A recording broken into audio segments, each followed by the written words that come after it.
بسم اللہ الرحمن الرحیم۔ سامعین کرام، آپ سن رہے ہیں انسپیکٹر احمد یار خان سیریز کے سلسلے کی ایک اردو کہانی جن بہنوں کا کوئی بھائی نہیں ہوتا، جس کے مصنف خود احمد یار خان ہیں، اور یہ اس سلسلے کی قسط نمبر 3 ہے۔ مجھے امید ہے آپ کو میری یہ کاوش پسند آ رہی ہوگی۔ آپ نے اگر ابھی تک میرا چینل کہانی گھر سبسکرائب نہیں کیا تو ابھی میرے چینل کو سبسکرائب کر کے بیل نوٹیفیکیشن آن کر لیجئے تاکہ آنے والی ہر نئی کہانی کی اطلاع بر وقت آپ تک پہنچ سکے۔ میں نے دروازے پر دستک دی۔ مجھے 3 بار دستک دینی پڑی۔ اندر سے آواز آئی، کون ہے اوئے؟ میں نے دوستانہ لہجے میں کہا، ارے کھولو نا یار، یہ بھی کوئی سونے کا وقت ہے۔ دروازہ نہ کھلا۔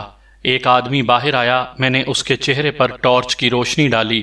مخبر نے کہا، یہی ہے، اور مخبر فوراً پیچھے ہٹ گیا تاکہ بلّا اسے پہچان نہ سکے۔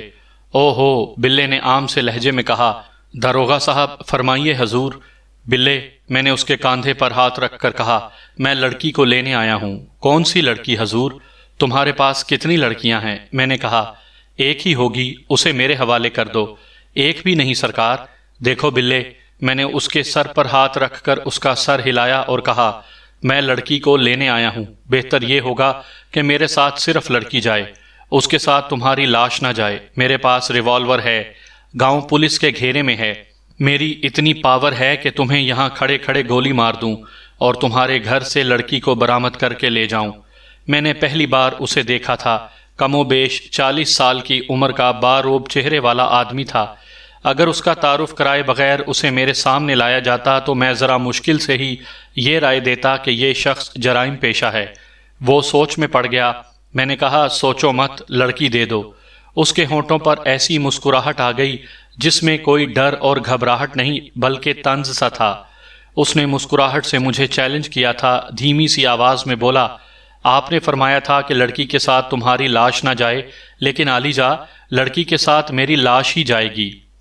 میں نے اسے ڈرانے کے لیے اپنے بیلٹ سے بندھے ہوئے ریوالور پر ہاتھ رکھا تو اس نے بڑے تحمل سے اپنا ہاتھ میرے ہاتھ پر رکھ دیا۔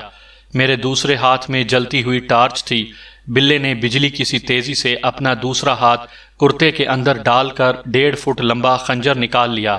اس نے اسی طرح مسکراتے ہوئے کہا، گولی کھا کے ایک وار تو ضرور کروں گا۔ لڑکی کے ساتھ 2 لاشیں جائیں گی۔ میرے کانسٹیبل نے رائفل کی نالی اس کے پیٹ پر رکھ دی اور کہا، ہتھیار پھینک دو۔ میں نے کانسٹیبل کو پیچھے کر دیا اور بلے کو دوستانہ لہجے میں کہا، تم پاگل ہو جو پولیس کا مقابلہ کرنا چاہتے ہو؟ یہ سپاہی مسلمان ہے۔ اس نے پوچھا۔ میں نے بتایا کہ ہاں یہ مسلمان ہے تو بلے نے کہا، سنو داروغہ جی، نہ آپ پستول چلائیں گے نہ میرا خنجر چلے گا۔ آپ بھی مسلمان ہیں، میں بھی مسلمان ہوں، اور لڑکی بھی مسلمان ہے، وہ اندر ہے۔ اگر سچے مسلمان ہو تو میری ایک بات سن لو، اگر آپ کے دل کو لگی تو دونوں کی مشکل آسان ہو جائے گی، ورنہ لڑکی کے ساتھ 2 نہیں تو 1 لاش ضرور جائے گی۔ میں نے فیصلہ کیا کہ اس کی بات سن لی جائے۔ مجھے اپنے اوپر یہ اعتماد تھا کہ اگر لڑکی اس گھر میں ہے تو اسے تو میں لے ہی جاؤں گا، اس آدمی کو بولنے کا موقع دے دوں۔ مجھے تو یہ توقع تھی کہ وہ اپنے آپ کو بے قصور ثابت کر لے گا اور کہے گا کہ لڑکی اس نے اغوا نہیں کی بلکہ لڑکی خود اس کے ساتھ آئی ہے۔ اس کے علاوہ مجھے یہ بھی معلوم نہیں تھا کہ یہ وہی لڑکی ہے جس کی تلاش میں آیا ہوں، یہ اور کوئی بھی ہو سکتی تھی۔ بلّا مجھے اندر لے گیا، لالٹین جلائی اور ایک کمرے میں بٹھا دیا۔ کانسٹیبل کو میں نے صحن میں کھڑا کر دیا۔ بلے نے جب اپنی بات کہی تو میرا ذہن 2 حصوں میں تقسیم ہو گیا۔ میں یہ بھی سوچوں کیا یہ شخص مجھے بدھو سمجھ کر دھوکہ دینے کا نیا طریقہ اختیار کر رہا ہے، لیکن میرے ذہن میں یہ خیال بھی آ جاتا تھا کہ میں خود اپنے آپ کو دھوکہ دے رہا ہوں۔ یہ وارداتیہ جو کچھ کہہ رہا ہے وہ اس کے دل کی آواز ہے۔ اس نے بات شروع ہی کی تھی کہ میں نے اسے ٹوک کر کہا، پہلے مجھے لڑکی دکھا دو۔ ہو سکتا ہے یہ وہ لڑکی ہی نہ ہو جسے میں ڈھونڈ رہا ہوں۔ یہ وہی ہے داروغہ جی، اس نے کہا، جس نے کوٹھی میں ایک شہری بدماش کو قتل کیا ہے۔ اس نے نام بتایا تو مجھے یقین ہو گیا۔ ملک صاحب، اس نے داروغہ سے مجھے ملک بنا دیا اور ٹھنڈی سانس بھر کر بولا، وارداتیوں کا ریکارڈ آپ کے پاس ہوتا ہے اور تھانے داروں کا ریکارڈ وارداتیوں کے پاس ہوتا ہے۔ کسی داروغے کا نام لو، میں بتا دوں گا کہ وہ کتنی قیمت کا داروغہ ہے۔ آپ کے متعلق پتہ چلا ہے کہ سرکار پکے مسلمان ہیں۔ سچی بات ہے، میں نے نہیں مانا۔ مسلمان دروغہ صرف دروغہ ہوتا ہے، مسلمان نہیں ہوتا۔ اب آپ مجھے یہ بتائیں کہ جناب اپنی قیمت وصول کریں گے یا جناب کو اپنا ایمان عزیز ہے؟ میں نے اس پر واضح کر دیا کہ مجھے کیا عزیز ہے اور میں کیا چاہتا ہوں۔ اس نے کہا اللہ آپ کا ایمان اور پکا کرے۔ اب میرا فیصلہ سن لیں، لڑکی آپ کے ساتھ تھانے نہیں جائے گی، عدالت میں نہیں جائے گی۔ اگر آپ اپنا زور استعمال کریں گے تو آپ کو لڑکی کی لاش ملے گی، شاید میری لاش بھی۔ ذرا اس پر غور کرو ملک صاحب، میں نے اتنا قیمتی مال اتنے دنوں سے اندر کیوں رکھا ہوا ہے؟ کیا میں اتنا اناڑی ہوں کہ شہر میں قتل کی تفتیش ہو رہی ہے، کھوجی کھرے اٹھا رہے ہیں اور میں اتنے قیمتی قاتل کو گھر میں رکھے ہوئے ہوں؟ میں اناڑی نہیں ہوں ملک صاحب، 41 برس عمر ہو گئی ہے، 26 برس سے وارداتیں کر رہا ہوں، 11 سال 2.5 مہینے قید بامشقت کاٹ چکا ہوں۔ پولیس اور جیل خانے کی حوالاتوں میں جو وقت گزرا ہے وہ 5 سال سے کم نہیں ہوگا۔ پھر خود ہی سوچو ملک صاحب، میں نے مال آگے کیوں نہیں چلایا؟ خدا کے لیے بلے، میں نے جھنجھلا کر کہا، مطلب کی بات پر آؤ اور بات ذرا جلدی ختم کرو۔ مانتا ہوں تم استاد ہو لیکن اناڑی میں بھی نہیں ہوں۔ تو سنو داروغہ جی، اس نے کہا، یہ لڑکی جوان، خوبصورت اور کماری ہے۔ یہ ہیرا ہے جسے میں کسی بھی نواب، راجے یا مہاراجے کے پاس لے جاتا تو روپوں کی تھیلیاں لے آتا، اگر منڈی میں لے جاتا تو منہ مانگے دام ملتے، لیکن لڑکی کو بلا کر پوچھ لو، درمیان میں قرآن رکھ دو۔ میں نے اس لڑکی کو عورت ذات سمجھا ہی نہیں، اس کے جسم کو ہاتھ ہی نہیں لگایا تھا۔ جب اسے اٹھا کر زبردستی گاؤں میں لایا تھا، اس روز سے سوچ رہا ہوں کہ اس لڑکی کا کیا کروں، کچھ سمجھ میں نہیں آتی تھی۔ اللہ سبب بناتا ہے، اب آپ کو اللہ نے میرے پاس بھیج دیا ہے، اب دیکھتا ہوں کہ میری منشا پوری ہوتی ہے یا نہیں۔ قصہ یوں ہوا کہ وقوعہ کی رات میں اپنے ایک دوست کے ساتھ شہر سے آ رہا تھا۔ اس کوٹھی کے سامنے سے گزرے تو اندر سے کسی کی آواز آئی، ہائے مار ڈالا، کوئی پکڑنا اسے۔ مجھے معلوم تھا کہ یہ کوٹھی نئی بنی ہے اور ابھی خالی ہے۔ میرا کسب جانتے ہیں کیا ہے، کوٹھیوں پر نظر رکھتا ہوں۔ آواز سن کر ہم دونوں پھاٹک کے اندر چلے گئے۔ ایک عورت کمرے سے بھاگتی ہوئی برآمدے میں آئی۔ اندھیرا تھا مگر مرد عورت پہچانے جاتے تھے۔ عورت ہمیں دیکھ کر برآمدے میں ہی بت بن گئی۔ فوراً بعد کمرے سے ایک آدمی دروازے میں آیا، اس کے منہ سے بڑی ڈراؤنی سی آواز نکلی اور وہ دروازے میں گر پڑا۔ میرے دوست نے لڑکی کو پکڑ لیا اور میں نے ماچس جلا کر اس آدمی کو دیکھا، خون تھا کہ ندی کی طرح بہہ رہا تھا۔ لڑکی تو جیسے کھڑی کھڑی مر گئی تھی، پتھر کے بت کی طرح کھڑی تھی۔ اس کے دوپٹے اور شلوار پر خون کے چھینٹے تھے۔ اس سے پوچھا کہ یہ کیا معاملہ ہے، وہ نہیں بولی۔ ذرا تسلی دلاسا دیا تو اس کے منہ سے آہستہ سے نکلا، تم مجھے پولیس کے حوالے کرو گے، پولیس مجھے پھانسی دے دے گی۔ میں نے پوچھا کہ اس آدمی کو کس نے مارا ہے؟ اس نے کہا میں نے اسے چھری سے مارا ہے۔ میں نے ماچس جلا کر دیکھ لیا تھا، لڑکی نوجوان اور خوبصورت ہے اور اس کے ہوش اڑے ہوئے ہیں۔ قتل تو جابر مرد بھی ہضم نہیں کر سکتے۔ میں نے اس سے یہ نہیں پوچھا کہ اس نے اسے قتل کیوں کیا ہے، میں نے صرف یہ پوچھا کہ تم اس کوٹھی میں رہتی ہو؟ اس نے کہا نہیں، میں شہر میں رہتی ہوں۔ اس کی دکھتی رگ پکڑ کر میں نے کہا یہاں کھڑی مت رہو ورنہ پولیس پکڑ کر لے جائے گی، آؤ ہمارے ساتھ، ہم تمہیں شہر کے باہر سے گھر پہنچا دیں گے۔ وہ سخت خوف زدہ تھی۔ میں جانتا تھا کہ قتل کر کے قاتل کے اندر کی کیا حالت ہوتی ہے۔ یہ تو نوجوان لڑکی تھی۔ وہ خاموشی سے ہمارے ساتھ چل پڑی۔ میں نے اس کی قیمت کا اندازہ کر لیا تھا۔ وہ اس امید پر ہمارے ساتھ ہو گئی تھی کہ ہم اسے باہر سے اور اندھیرے میں گھر پہنچا دیں گے۔ وہ ہم دونوں کے درمیان چلتی رہی۔ ہم نے اس سے کوئی بات نہیں پوچھی اور نہ اس نے کوئی بات کی۔ ہم اسے شہر سے دور ویران علاقے میں لے گئے۔ ایک جگہ وہ اچانک رک گئی اور بولی تم مجھے کہاں لے جا رہے ہو؟ میرا گھر ادھر تو نہیں۔ میں نے اسے کہا کہ گھبراؤ نہیں، ہم تمہیں پولیس سے بچانے کی ترکیب کر رہے ہیں۔ مگر اس کا دماغ ٹھکانے آ گیا تھا اور اسے شک ہو گیا تھا کہ ہم اسے کہیں اور لے جا رہے ہیں۔ اس نے ہمارے ساتھ جانے سے انکار کر دیا۔ میں نے اسے بہت سے فریب دیے لیکن وہ نہ مانی۔ میں نے اس کا بازو پکڑ کر کھینچا تو وہ بیٹھ گئی۔ مجھے زبردستی کرنی پڑی۔ اسے اٹھانے لگا تو وہ جھاڑی پر لیٹ گئی۔ ہم دونوں نے اسے کھڑا کیا اور گھسیٹنے اور دھکیلنے لگے۔ اس نے رونا اور چیخنا شروع کر دیا۔ تھوڑی دور لے جا کر میں نے اسے اٹھا کر کندھے پر ڈال لیا۔ میں ایسا قیمتی دانہ بھلا کیسے چھوڑ سکتا تھا؟ میں اسے یہاں لے آیا۔ وہ چیختی چلاتی تھی، ایک بار بے ہوش بھی ہو گئی۔ بڑی ہی مشکل سے میں نے اسے سنبھالا۔ آخر اس نے کہا میں نے اپنی اور اپنی بہن کی عزت بچانے کے لیے ایک آدمی کو قتل کیا ہے۔ تم کیا سمجھتے ہو کہ میں اپنا آپ تمہارے حوالے کر دوں گی؟ میں مسلمان باپ کی بیٹی ہوں۔ اس نے یہ بات ایسے لہجے میں کہی کہ مجھ پر جیسے کسی نے پانی کا مشکیزہ خالی کر دیا ہو۔ میں نے اسے کہا کہ مجھے پوری بات سناؤ، اور اس نے پوری بات سنا دی۔ بلے نے مجھے وہی کہانی سنائی جو میں اس لڑکی کی بڑی بہن سے، اس کے خاوند سے اور بیگی سے سن چکا تھا۔ یہ آپ کو بھی سنا چکا ہوں، دوبارہ سنانے کی ضرورت نہیں۔ لڑکی مقتول کو اس کوٹھی تک کس طرح لائی اور اسے قتل کس طرح کیا، آگے چل کر لڑکی کی زبانی سناؤں گا۔ پہلے بلے وارداتیے کی بات مکمل کر لوں۔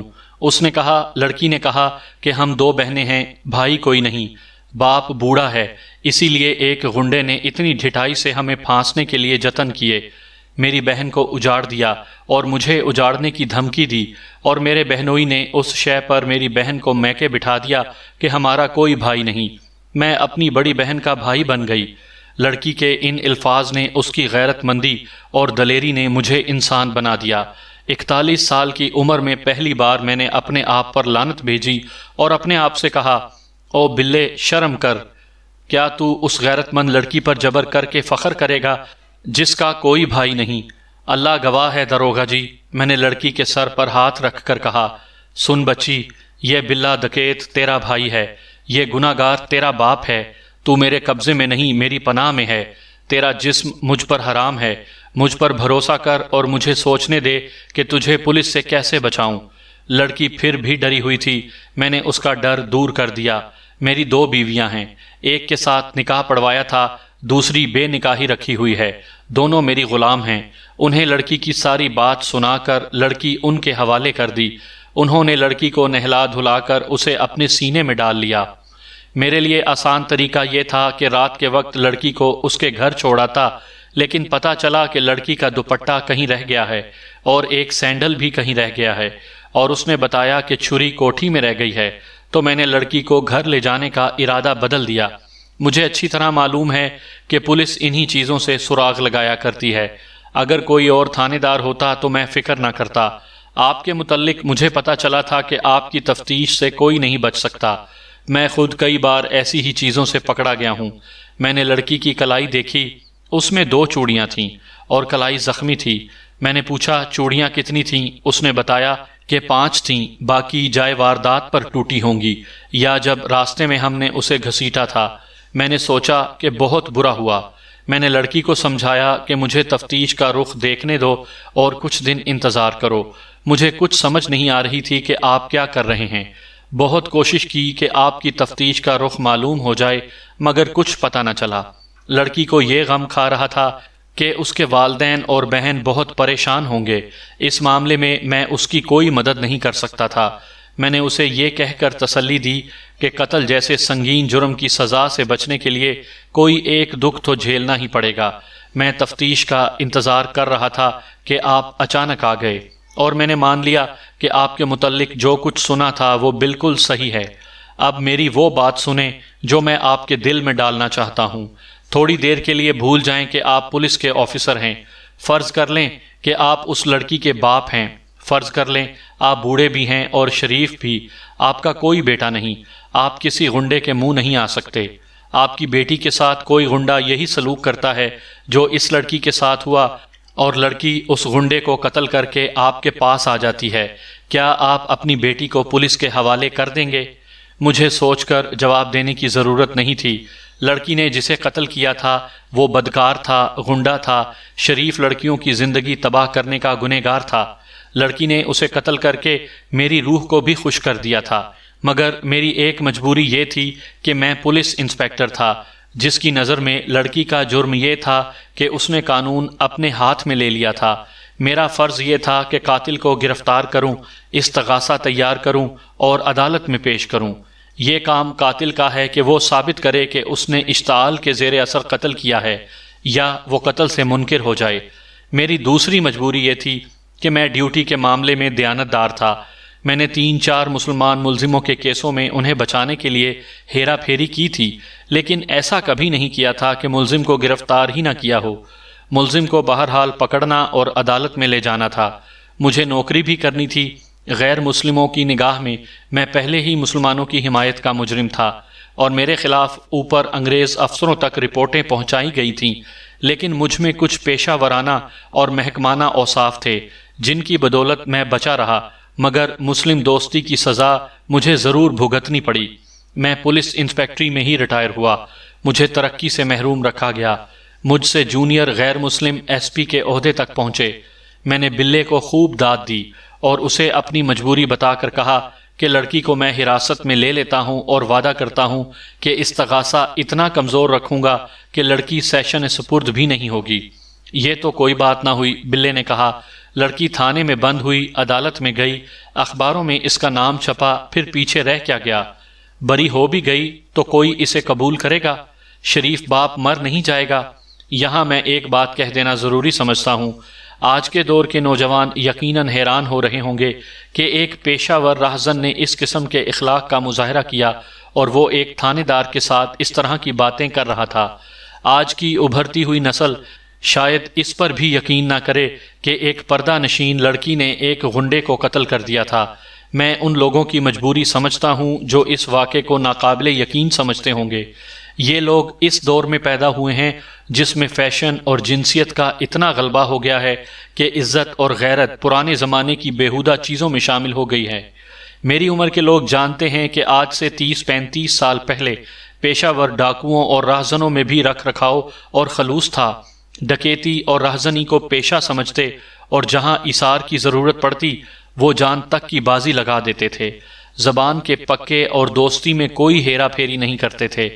آج کل کے زمانے میں جہاں مذہب کے پردے میں جھوٹ، سیاست کے پردے میں جھوٹ، تعلیم کے پردے میں جھوٹ، اپنے پرائے سے جھوٹ، گھر گھر گلی گلی جھوٹ، دغا اور مکر و فریب ہے، وہاں لوگ کیسے یقین کریں گے کہ ہمارے وقتوں میں ڈاکو بھی سچ پر قربان ہو جایا کرتے تھے؟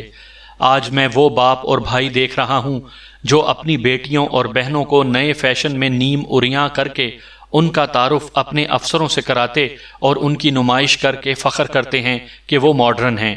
میں آپ کو وہ راہزن دکھا رہا ہوں جو ایک پردہ دار لڑکی کی عزت کی خاطر اپنی جان پیش کر رہا تھا۔ میرا خیال ہے کہ اس دور کے جرائم پیشہ لوگوں کا کردار اس لیے پختہ تھا کہ انہیں سیاسی لیڈروں نے سیاست کے میدان میں سیاسی غنڈہ گردی کے لیے کبھی استعمال نہیں کیا تھا۔ میں نے بلے کی بات سمجھ لی اور اسے بتایا کہ کیس رجسٹر ہو چکا ہے، رپورٹ اوپر جا چکی ہے، قتل شہر میں ہوا ہے، 2 اخباروں میں خبریں بھی چھپ چکی ہیں۔ دونوں خبروں کے آخر میں لکھا گیا ہے کہ پولیس انسپیکٹر احمد یار خان سرگرمی سے تفتیش کر رہا ہے، تاحال کوئی ملزم گرفتار نہیں ہو سکا۔ اس دور میں آج کی طرح قتل کی وارداتوں کی بھرمار نہیں تھی۔ کہیں قتل کی واردات ہوتی تھی تو سارے ملک کو خبر ہو جاتی تھی۔ میں نے بلے کو یہ بھی بتایا کہ میں غیر مسلموں میں نوکری کر رہا ہوں، میرا ASI ہندو ہے۔ بلا شاید میری بات سمجھ گیا تھا، گہری سوچ میں پڑ گیا، پھر بولا میرا آپ پر کوئی زور نہیں، میں مجرم ہوں، آپ داروغہ ہیں، قتل کا ملزم میرے گھر میں ہے، آپ کے ساتھ پولیس کی نفری ہے، اگر آپ لڑکی کو زبردستی لے جائیں گے تو میں مقابلہ کروں گا، میں مارا جاؤں گا، شاید آپ بھی مارے جائیں، لیکن ساری پولیس نہیں ماری جائے گی، لڑکی کو پولیس ضرور لے جائے گی۔ میں خوش تھا کہ مسلمان داروغہ غیرت میں آ جائے گا۔ مجھے آج بھی اس کا وہ چہرہ یاد ہے جو یکلخت چمک اٹھا اور اس نے کہا، ملک دیکھ، میری آنکھ میں آنکھ ڈال کر دیکھ، میں گنہگار ہوں اور نیکی کر رہا ہوں، تو نیک ہے مگر نیکی کرنے سے ڈر رہا ہے، یہ نوکریاں اس دنیا میں دھری رہ جائیں گی، آ ملک ہمت کر، میں تجھے ایک راستہ بتاتا ہوں۔ اس نے مجھے ہلا ڈالا، ایسی بے تکلفی سے جذباتی رنگ میں بات کی کہ میں نے بے اختیار ہو کر کہا، ہاں مجھے کوئی راستہ بتاؤ، میں مان لوں گا، مجھے ہتکڑی لگا لو۔ اس نے دونوں ہاتھ آگے کر کے کہا، اور لکھ لو، بلا قاتل ہے، مقدمہ قائم کرو، اس میں تھوڑی سی چھوٹ میرے وکیل کے لیے رکھ دو، مقدمہ سارا جھوٹا ہوگا لیکن سچا کر کے عدالت میں پیش کرو، صرف اتنا کرم کرنا کہ موقع کا گواہ کوئی نہ بنانا۔ وہ ذرا سا چپ ہو گیا اور پھر بھڑک کر بولا، بنا لو مقدمہ، پورا بناؤ، اپنے اوپر کچھ نہ لو، بلا پاپی پھانسی پر چڑھ گیا تو کیا قیامت آ جائے گی، اس بچی کو بچا لو۔ مجھے اندر بیٹھے بہت دیر ہو گئی تھی، رگھوناتھ نے صحن سے مجھے آواز دی، اسے بجا طور پر فکر تھا کہ مجھے اندر ہی کسی نے ختم نہ کر دیا ہو۔ میں باہر نکلا اور کچھ سوچے سمجھے بغیر رگھوناتھ سے کہا، بھائی میرے یہاں تو معاملہ ہی کچھ اور ہے۔ قتل بلے نے کیا ہے۔ میں نے ریوالور کنپٹی پر رکھ کر اسے اقبالی کرا لیا ہے۔ میں اس کا اور لڑکی کا بیان لے رہا ہوں، تم ذرا باہر نظر رکھو، یہ کوئی اور ہی چکر نہ ہو۔ وہ باہر چلا گیا اور میں اپنے ہی منہ سے نکلی ہوئی بات کے چکر میں آ گیا۔ میں نے یہ فکرہ غیر ارادی طور پر کہہ دیا تھا، یہ شاید میرے سینے کا مسلمان بول رہا تھا۔ بہرحال میں اپنی سروس کا سب سے بڑا خطرہ مول لینے کے لیے تیار ہو گیا تھا۔ اندر جا کر بلے سے کہا، ٹھیک ہے بلے، ایسے ہی کرتے ہیں جیسے تم نے بتایا ہے۔ لڑکی کو میرے پاس لے آؤ، اس کی باتیں سن کر اگلا قدم اٹھائیں گے۔ وہ اٹھا اور میری ٹھوڑی کو پکڑ کر بولا، ملک صاحب، داروغوں والا حرامی پن تو نہیں کرو گے نا؟ میری ہنسی نکل گئی اور وہ جا کر لڑکی کو لے آیا۔ میں نے جب لڑکی کو دیکھا تو میں بلے کی کردار کا قائل ہو گیا۔ لڑکی غیر معمولی طور پر خوبصورت تھی اور 18-19 سال۔ بلے نے ٹھیک کہا تھا کہ ایسا قیمتی مال کون واپس کرتا ہے۔ وہ بہت ڈری ہوئی تھی، مجھے دیکھ کر بلے کے پیچھے ہو گئی۔ میں نے اسے حوصلہ دیا۔ بلے نے بھی اسے کہا کہ ڈرو نہیں، یہ تمہیں گرفتار نہیں کریں گے۔ میں نے اسے سامنے بٹھا کر اور یہ یقین دلا کر کہ اسے آج ہی رات اس کے گھر لے جائیں گے، کہا کہ وہ سارا واقعہ سنا دے۔ اس نے وہی قصہ سنایا جو میں آپ کو پہلے سنا چکا ہوں۔ وہ اپنے بہنوئی کے پاس گئی اور اسے بتایا کہ اس کی بہن کو وہ دکاندار بلیک میل کر رہا ہے، مگر یہ وہمی آدمی نہ مانا۔ وہ دکاندار کے پاس چلی گئی اور اس کی منت کی کہ وہ اس کے بہنوئی کے دل سے وہم نکال دے، مگر وہ اس لڑکی کو پھانسنے کی کوشش کرنے لگا۔ یہ لڑکی اپنی بہن کا رونا برداشت نہیں کر سکتی تھی۔ وہ دکاندار کے پاس پھر گئی اور اس کی منت کی۔ دکاندار یعنی مقتول نے یہ شرط پیش کی کہ اپنی بہن کی جگہ یہ لڑکی اس کے ساتھ دوستی کر لے۔ اس نے وعدہ کیا کہ وہ اس کے بہنوئی سے بھی معافی مانگ لے گا اور اس کی بہن کے خلاف یہ جھوٹا الزام دور کر دے گا۔ لڑکی جل اٹھی، مگر وہ لڑکی تھی، اپنا خون پیتی واپس آ گئی۔ ایک روز مقتول نے لڑکی کو راستے میں روک لیا اور اپنی شرط دہرانے کے علاوہ یہ بھی کہا کہ جہاں تمہارا رشتہ طے ہوگا وہاں جا کر کہہ دوں گا کہ اس لڑکی کے میرے ساتھ تعلقات ہیں۔ اس لڑکی نے اپنی بہن کو ایک اور واقعہ نہیں سنایا تھا۔ لڑکی اپنی 2 سہیلیوں کے ساتھ بازار گئی۔ سہیلیوں کو کچھ خریدنا تھا، وہ اسے ساتھ لے گئی تھیں۔ مقتول کی دکان کے سامنے والی دکان پر سہیلیاں رک گئیں۔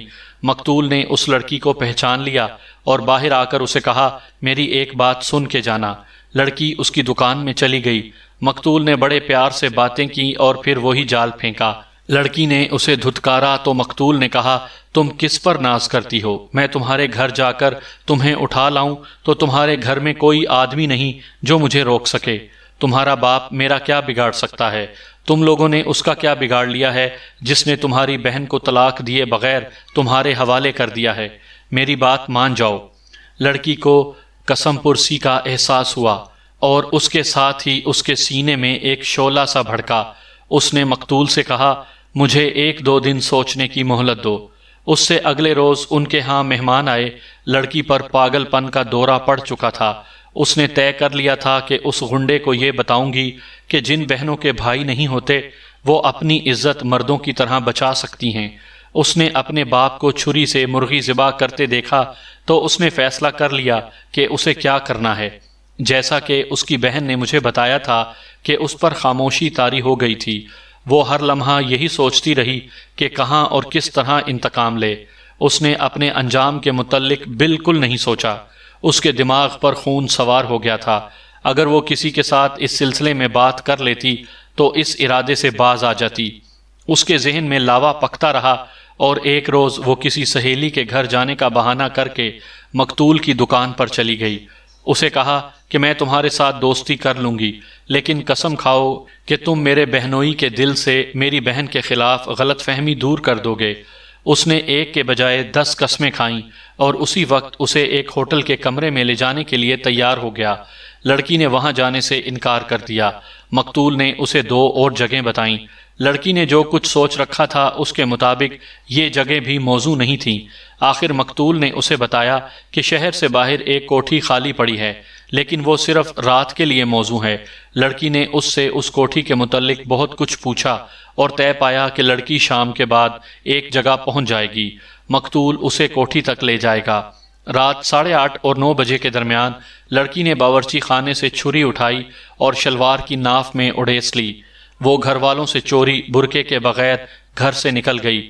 لڑکی نے ان الفاظ میں بیان دیا، اس وقت وہ وقت یاد کرتی ہوں تو میرا دل کانپ جاتا ہے، لیکن اس وقت میرے دل میں کوئی ڈر نہیں تھا۔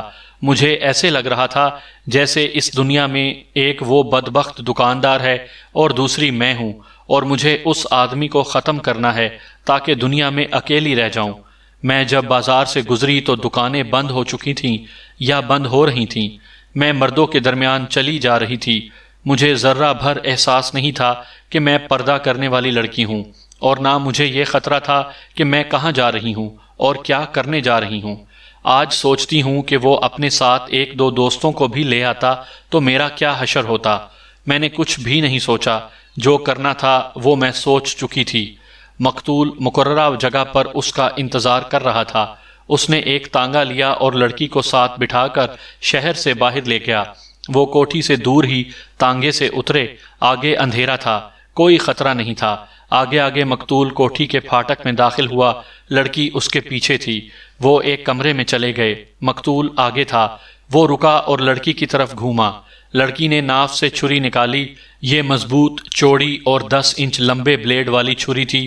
مقتول اس کی طرف گھوما ہی تھا کہ لڑکی نے پوری طاقت سے چھری اس کے پیٹ میں گھونپ دی۔ مقتول اس اچانک وار سے ضرور سن ہو گیا ہوگا۔ لڑکی نے پھر چھری کھینچ کر دوسرا وار کیا۔ اس وقت مقتول نے چھری کو پکڑ لیا۔ لڑکی نے زور سے چھری کھینچی۔ مقتول کی ہتھیلی پر جو کٹ تھا وہ اسی وار کا تھا۔ لڑکی نے تیسرا وار کیا اور چھری کھینچ رہی تھی کہ مقتول نے اس کی کلائی پکڑ لی۔ لڑکی کی چوڑیاں ٹوٹ گئیں۔ لڑکی کے منہ سے کوئی لفظ نہ نکلا۔ مقتول واہی تباہی بکتا رہا۔ لڑکی نے کلائی چھڑا لی اور چھری پھینک کر باہر کو بھاگی۔ مقتول نے اسے پکڑنے کے لیے ہاتھ بڑھایا تو ہاتھ لڑکی کے کندھے پر پڑا، اور یہ اس کے خون سے بھرا ہوا ہاتھ تھا۔ لڑکی اس کے ہاتھ نہ آئی۔ مقتول دروازے تک اس کے پیچھے آیا اور وہیں گر پڑا۔ پیٹ اور سینے میں اتنے گہرے زخم کھا کر وہ کیسے کھڑا رہتا؟ مقتول نے گرتے گرتے شور مچایا اور بڑی زور سے ہائے ہائے بھی کی۔ لڑکی برآمدے میں آئی تو آگے 2 آدمی کھڑے تھے۔ لڑکی نے مجھے جو بیان دیا اس کے الفاظ یہ تھے، میری ذہنی حالت ایسی تھی کہ ان 2 آدمیوں سے مجھے ڈر نہ لگا۔ ایک نے ماچس جلا کر مقتول کو دیکھا اور دوسرے نے میرا بازو پکڑ لیا۔ میں نے انہیں بڑے اطمینان سے کہا کہ میں نے اسے چھری سے مار ڈالا ہے۔ ان آدمیوں نے بڑی اچھی باتیں کی جن سے میرا دماغ ذرا اپنی جگہ آنے لگا۔ میں نے ان سے پوچھا کہ تم مجھے پولیس کے حوالے کرو گے؟ ایک نے کہا کہ نہیں، ہمارے ساتھ آؤ، ہم تمہیں باہر سے گھر چھوڑائیں گے۔ میں ان کے ساتھ چل پڑی۔ مجھ پر کوئی نشہ سا طاری تھا، ایک سکون سا تھا جیسے میں نے بڑی لمبی بھاگ دوڑ کے بعد اپنا مقصد پا لیا ہو۔ مگر اچانک میرا دماغ روشن ہو گیا اور میں نے دیکھا کہ یہ آدمی مجھے میرے گھر نہیں بلکہ کسی اور طرف لے جا رہے ہیں۔ میں رک گئی۔ تب میں نے دیکھا کہ میرے ہاتھ میں چھری نہیں تھی۔ میں نے ان کے ساتھ جانے سے انکار کر دیا۔ انہوں نے زبردستی کی تو میں بیٹھ گئی۔ پھر اس نے مجھے بازوؤں میں جکڑ کر کندھے پر اٹھا لیا۔ میں اس بلے کا مقابلہ کس طرح کر سکتی تھی؟ میں نے دل میں خدا کو پکارا اور خدا سے کہا کہ میں نے ایک بدماش کو ٹھکانے لگایا ہے، ایک گناہ گار کو اس کے کیے کی سزا دی ہے۔ یا خدا، کیا تیرے پاس یہی انصاف ہے کہ غیرت مند لڑکی کو تو وحشیوں کے حوالے کر دے؟ یہ مجھے یہاں لے آئے۔ مجھ پر غشی بھی طاری ہوئی، میں رو رو کر ہلکان بھی ہوتی رہی۔ لیکن اس شخص کو جب میں نے سارا واقعہ سنایا اور کہا کہ میرا کوئی بھائی نہیں، تو اس نے میرے سر پر ہاتھ پھیرا اور کہا، میں تیرا بھائی ہوں اور میں تیرا باپ ہوں۔ اس نے ٹھیک کہا تھا۔ میں نے لڑکی سے کہا، خدا نے تمہاری سن لی تھی۔ جن بہنوں کا کوئی بھائی نہیں ہوتا انہیں خدا بھائی دے دیا کرتا ہے۔ یہ راہزن بھی تمہارا بھائی ہے اور میں تھانے دار بھی تمہارا بھائی ہوں۔ اب یوں کرنا کہ رات کو جب اپنے گھر پہنچو تو گھر والوں کو صرف یہ بتا دینا کہ میں دن کے وقت آ کر ساری بات بتاؤں گا۔ تم خود انہیں کوئی بات نہ بتانا، زبان کو قابو میں رکھنا۔ خدا گواہ ہے کہ یہ لڑکی مجھے اس زمین کی مخلوق نہیں لگتی تھی۔ بے اختیار جی چاہتا تھا کہ اس کے ہاتھ چوم لوں اور اس کے پاؤں میں بیٹھ کر اسے کہوں کہ میرے سر پر ہاتھ پھیرو، شاید تمہارے پاک ہاتھ سے اللہ میرے گناہ بخش دے۔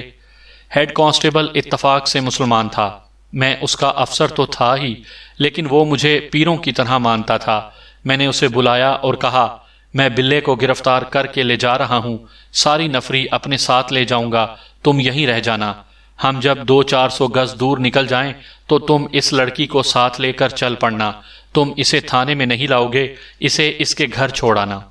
اس کے والد صاحب کو کہنا کہ ملک صاحب کل خود آ کر ساری بات بتائیں گے، اور تم یاد رکھو کہ لڑکی کو اس کے والدین کے حوالے کر کے بھول جانا کہ تم نے کیا کیا ہے۔ زبان پر ایک لفظ نہ آئے، رگھوناتھ کو میں سنبھال لوں گا، تمہیں سارا معاملہ کل سمجھاؤں گا۔